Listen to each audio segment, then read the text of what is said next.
What is an alternator? How it works?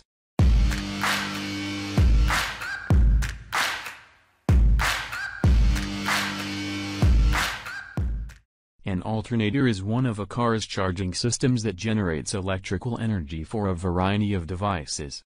It converts mechanical energy into electrical energy, producing alternating current. Even though the battery supplies some electricity to the vehicle's electrical systems, the alternating current is produced by the device.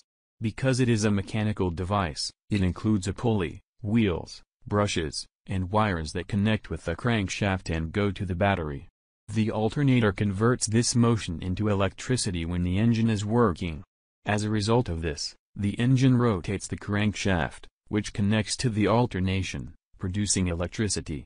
The resulting electricity operates the air conditioner, windshield wipers, and radio, among other things. To be more specific, this part is very efficient at producing a constant, high voltage, even when the car is idle, because of how it works. The belt, from the crankshaft, connects to a pulley system, called a rotor, so that when the belt is turning, it moves magnets across a special surface, called a conductor. Moving magnets in the stator generate an electrostatic field, otherwise known as electricity. This alternating current is controlled by a voltage regulator to keep the voltage steady. Another part, called the diodes, convert alternating current into direct current that flows onto the battery and other components. Even if an alternator dies or malfunctions, the car will run for a while directly off of the battery until all of its power is sapped.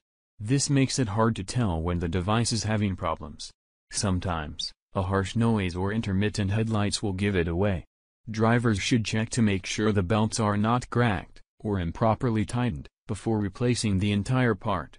A rebuilt alternator can be a reliable, but less expensive, option if it must be repaired. For more information, visit our website and subscribe to the channel. Click below.